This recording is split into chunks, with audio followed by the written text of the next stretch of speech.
Assalamualaikum warahmatullahi wabarakatuh. Halo semuanya, guru-guru hebat seluruh Indonesia. Saya Yemia Manti, CGP Angkatan 7 dari SDN Cantang Jaya, Kecamatan Sukaraja, Kabupaten Bogor. Dengan Bapak Fasilitator, yaitu Bapak Mamun Budi Usaini. Pengajar praktik atau PP saya adalah Ibu Desi Dwi Jayanti. Dan saya sendiri adalah CGP Angkatan 7 Yemia Manti. Tujuan pembelajaran khusus. Calon guru penggerak menyampaikan pembelajaran dari penerapan konsep inti modul budaya positif serta pemahaman mengenai konsep-konsep inti dalam modul budaya positif.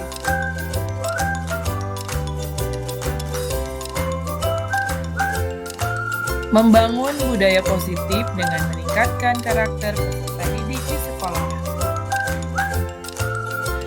Sebelum saya melaksanakan aksi nyata, saya membuat rancangan aksi nyata terlebih dahulu, yaitu rancangan aksi nyata modul 1.4. Latar belakang.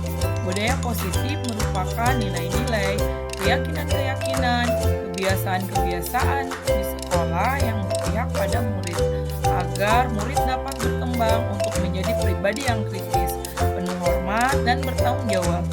Salah satu unsur utama dari budaya positif adalah disiplin positif, sebagai salah satu wadah menciptakan budaya positif yang berhubungan erat dengan tercapainya tujuan pendidikan sesuai dengan filosofi Ki Hajar Dewantara. Budaya positif perlu diterapkan di kelas maupun di sekolah. Budaya positif di lingkungan kelas maupun di sekolah dapat diwujudkan dengan melakukan kegiatan pembiasaan yang terus-menerus dan berkesinambungan sehingga menjadi sebuah keyakinan murid. Tujuannya adalah 1. Mewujudkan budaya positif dengan membudayakan 5S, senyum, salam, sapa, sopan, dan santun. Yang kedua, mewujudkan pembelajaran karakter melalui pembuatan keyakinan kelas. Sedangkan tolok ukurnya adalah murid terlibat secara aktif dalam budaya 5S dan terwujudnya keterlibatan peserta didik dalam pembuatan keyakinan kelas. Lini masa tindakan yang dilaksanakan. 1. Mendemonstrasikan tentang budaya 5S. Kedua, membuat poster 5S. Ketiga, mengingatkan dan selalu mempraktikkan tentang budaya 5S. Yang keempat, menjelaskan tentang pengertian pentingnya keyakinan kelas atau kesepakatan kelas. Yang kelima, memfasilitasi murid untuk membuat keyakinan kelas atau kesepakatan kelas di dinding kelas. Yang keenam, menempelkan kesepakatan kelas di dinding kelas. Yang ketujuh, meminta murid untuk menulis keyakinan kelas atau kesepakatan kelas yang telah disepakati bersama agar selalu dapat diingat. Yang kedelapan, membuat dokumentasi. Dukungan yang dibutuhkan diantaranya itu poster budaya 5S, bahan atau alat yang dibutuhkan seperti kertas, stiker tempel, dan alat-alat tulis kantor lainnya. Dukungan dari kepala sekolah, rekan guru, dan murid. Untuk mendapatkan dukungan tersebut, saya mengajukan rancangan tindakan kepada kepala sekolah. Langkah selanjutnya yaitu dokumentasi kegiatan. Guru bersama murid membuat keyakinan kelas. Keyakinan kelas dan budaya 5S yang telah disepakati dibuat poster untuk ditempel di dinding kelas. Yang ketujuh adalah hasil keyakinan kelas. Kemudian yang kedelapan, pembelajaran yang didapat dari pelaksanaan. Pembelajaran yang didapat dari hasil pelaksanaan antara lain yaitu pentingnya mempraktekkan budaya 5S, pentingnya membuat keyakinan kelas, posisi guru sebagai manajer, restitusi merupakan solusi dan dukungan dari berbagai pihak dalam kegiatan.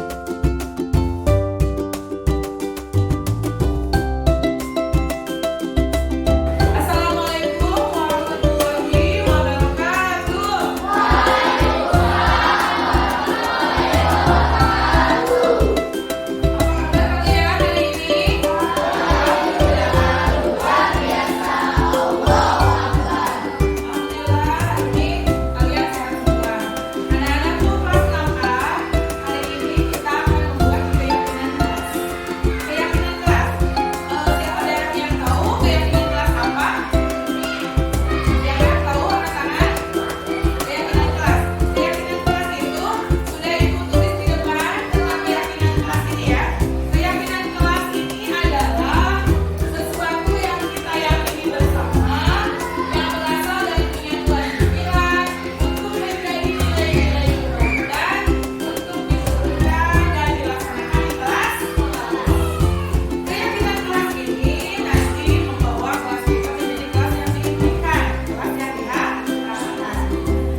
Terima kasih semuanya. Kebetulan hari ini ada yang satu mahasiswa yang tidak hadir ya. Jadi sehingga ini nanti jumlahnya tidak full 28, tapi anak-anak yang tidak hadir. Anak-anak itu semua sudah dikabarkan yang kita bacakan dulu ya kegiatan kelas apa yang kalian tulis di lembar kelas ya. Orang lagi boleh pakai ya. Kita masuk dulu. Dibaca yang mana aja, baca. Suaranya yang suaranya keras. Dibaca yang mana aja, Aca? Ya, boleh. Cepat baca. Salah satunya adalah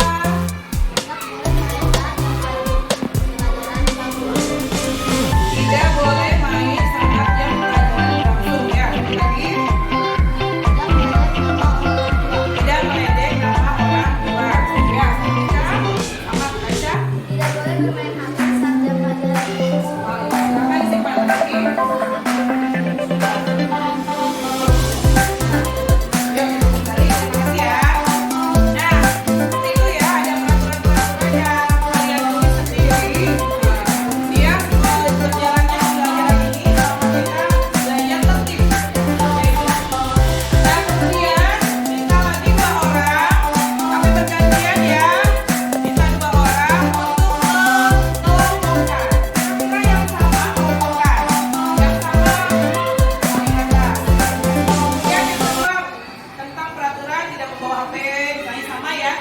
Kemudian tentang kebersihan, kelompokkan peraturan-peraturan tadi yang sudah ditulis itu menjadi kelompok-kelompok yang sama. Kelompok-kelompok yang ada kelompok tentang kebersihan, tentang peraturan kelas, tidak ngobrol, tentang peraturan tidak bermain HP dan sebagainya. 2 siswa, silakan ke depan ya, boleh. Saya mengelompokkan ini Kamu tidak boleh bergerak, tidak boleh bermain HP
sepakati tadi ya, sudah kita tulis tadi.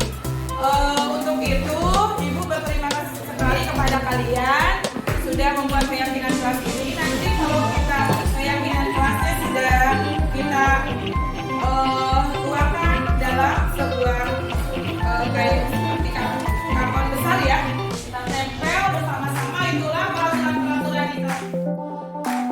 ada pula koordinasi dengan ibu kepala sekolah seperti foto yang tengah, dokumentasi yang tengah, dan yang lainnya adalah koordinasi dengan guru-guru senior dan rekan sejawat. Selanjutnya saya melakukan diseminasi budaya positif di sekolah dalam rangka aksi nyata modul 1.4 budaya positif di SDN Santang Jaya. Berikut adalah diseminasi budaya positif yang saya lakukan di sekolah saya.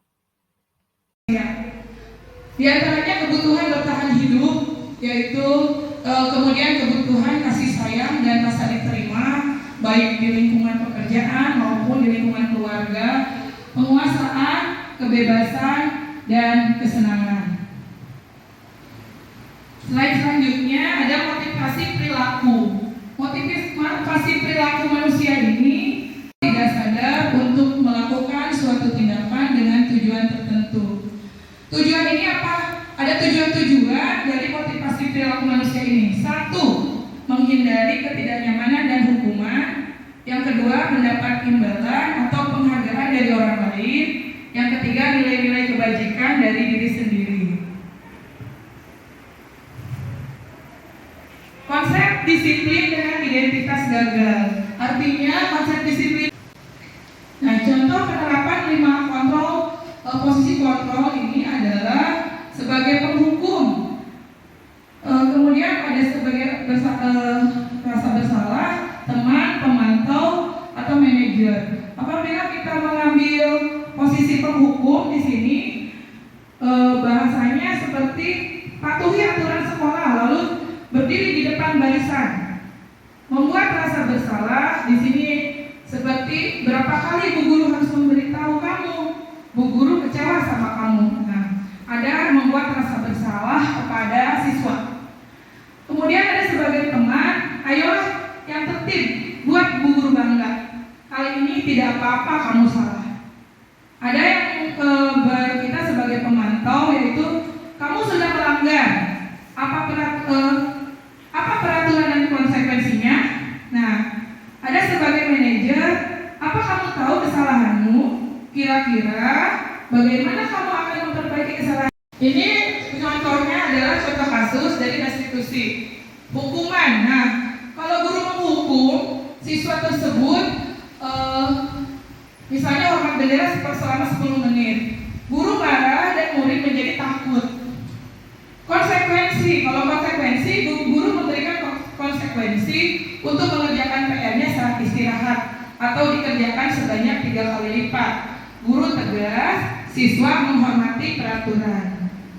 Kalau restitusi, guru menanyakan keyakinan kelas atau dirinya membantu siswa menyelesaikan masalah. Guru terbuka, siswa menghormati dirinya dan orang lain.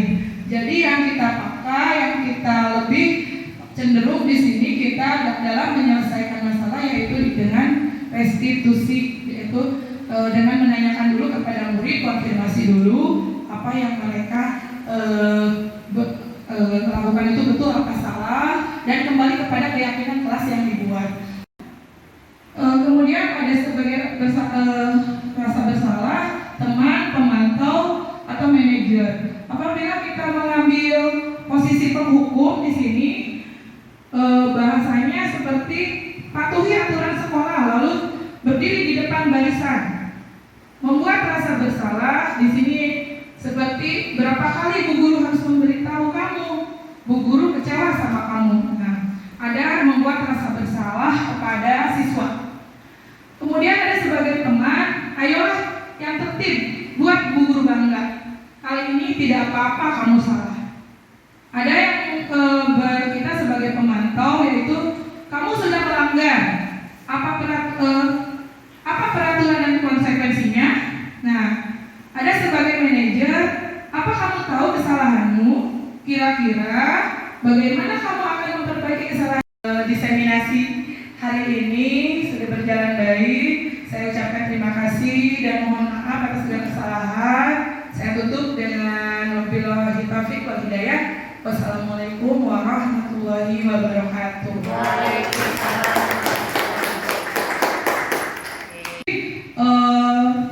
Mungkin itu yang materi yang saya sampaikan. Mohon maaf banyak kesalahan, banyak kekurangan. Alhamdulillah untuk di SD ini budaya-budaya positif banyak yang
Selanjutnya yaitu tentang restitusi. Restitusi dikembangkan oleh pakar pendidikan Diana Gosen berlandaskan pada teori kontrol Dr. William Glasser. Restitusi adalah proses menciptakan kondisi bagi murid untuk memperbaiki kesalahan mereka sehingga mereka bisa kembali pada kelompok mereka dengan karakter yang lebih kuat. Restitusi memiliki tujuan disiplin positif dan memulihkan dirinya, bukan perilaku yang menyenangkan orang lain atau menghindari ketidaknyamanan. Inisiatif sendiri, menghargai dan melakukan nilai-nilai kebajikan. Segitiga restitusi. Segitiga restitusi adalah suatu proses dialog yang dijalankan oleh guru atau orang tua agar dapat menghasilkan murid yang mandiri dan bertanggung jawab. Proses dialog dibagi menjadi 3 langkah, yaitu menstabilkan identitas, validasi tindakan yang salah, dan menanyakan keyakinan. Skenario kasus 1. Skenario segitiga restitusi kasus 1 ini adalah berisi yaitu tentang Sarmila yang tidak mengerjakan tugas. Selasa siang, Bu Yemi tidak mengajar di kelas 6A karena harus mengikuti rapat penting di kantor dinas. Bu Yemi pun memberikan tugas kepada siswa kelas 6A agar kelas tidak kosong. Namun Sarmila tidak mengerjakan tugas tersebut. Ia malah tiduran di meja dan akhirnya justru tidur sungguhan. Akhirnya saat pengumpulan tugas, Sarmila tidak mengumpulkan. Keesokan harinya saat mengoreksi tugas, Bu Yemi menemukan satu anak yang tidak mengerjakan tugas, yakni Sarmila. Padahal berdasarkan buku presensi, hari itu Sarmila masuk sekolah. Saat istirahat, Bu Yemi pun memanggil Sarmila untuk klarifikasi. Pagi Bu Yemi. Tahu mengapa Ibu panggil ke sini? Itu berkaitan dengan tugas Bu. Ya benar. Tapi kemarin kamu hadir kan? Ya benar Bu, tapi saya tidak mengumpulkan tugas Bu. Sarmila, kita semua melakukan kesalahan termasuk Ibu Yemi. Tapi kita melakukan tindakan itu pasti ada alasannya. Kira-kira mengapa kamu tidak mengumpulkan tugas? Saya semalam mengantuk dan capek Bu, karena saya berjalan bermain sampai jam 16 malam sehingga saya lupa untuk mengumpulkan tugas. Kamu masih ingat keyakinan kelas kita? Masih Bu. Kalau masih ingat, kira-kira apa yang kamu lakukan sudah sesuai dengan keyakinan kelas kita atau belum? Belum Bu. Keyakinan kelas yang mana ya? Selalu bertanggung jawab Bu. Nah, itu kamu tahu. Kira-kira solusi apa yang kamu lakukan terhadap masalah ini? Ya Bu, pertama saya minta maaf karena tidak mengumpulkan tugas. Kedua, saya tidak akan bermain game sampai terlalu malam. Ketiga, saya akan mengumpulkan tugas dari Yemi dan langsung mengerjakannya. Baik, Ibu Yemi, apresiasi terhadap tanggung jawabmu. Jadi kamu bisa kembali beristirahat. Terima kasih Bu Yemi.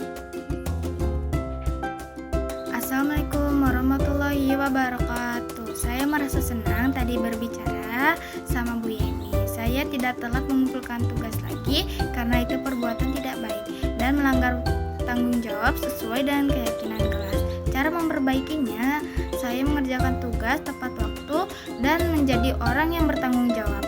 Terima kasih Bu Yemi. Sekian dari saya. Wassalamualaikum warahmatullahi wabarakatuh.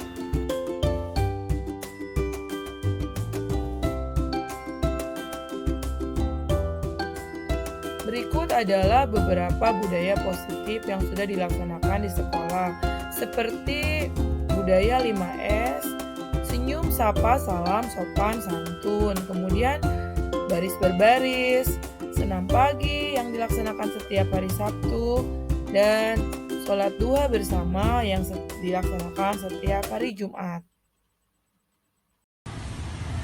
Bismillahirrahmanirrahim. Assalamualaikum warahmatullahi wabarakatuh. Saya Dr. Anda Yuliawati, Kepala Sekolah SD Negeri Cantang Jaya, di mana Bu Yemi Yamanti mengajar. Program Guru Penggerak menjadikan guru bergerak, tergerak, dan menggerakkan. Salah satunya yang dilakukan Bu Yemi Yamanti yaitu diseminasi atau pengimbasan yang disampaikan adalah budaya positif sebagai aksi nyata dalam program Guru Penggerak. Mudah-mudahan pengimbasan ini bersifat permanen dan berkelanjutan. Pengimbasan ini menjadi motivasi Bapak Ibu Guru SDN Cantang Jaya dan meningkatkan capaian atau prestasi siswa. Doa dari Ibu juga semoga dapat menyelesaikan kegiatan Guru Penggerak dengan sehat, lancar, sampai akhir. Demikian yang Ibu sampaikan. Terima kasih. Wassalamualaikum warahmatullahi wabarakatuh. Bismillahirrahmanirrahim. Assalamualaikum warahmatullahi wabarakatuh. Nama saya Siti Anita. Saya rekan sejawat dari Ibu Yemi Yamanti dari SDN Cantang Jaya. Menurut saya, pemaparan yang telah disampaikan oleh Ibu Yemi sudah sangat baik mengenai budaya positif untuk dilaksanakan di sekolah, terutama disiplin positif untuk siswa, karena banyak sekali siswa di sekolah berdisiplin tetapi bukan dari faktor intrinsik atau dari dalam diri, melainkan faktor ekstrinsik. Kita juga sebagai guru bisa memposisikan diri kita sebagai manajer. Demikian yang dapat saya paparkan. Wabillahi taufiq wal hidayah. Wassalamualaikum warahmatullahi wabarakatuh. Demikian aksi nyata modul 1.4, semoga bermanfaat. Terima kasih. Wassalamualaikum warahmatullahi wabarakatuh.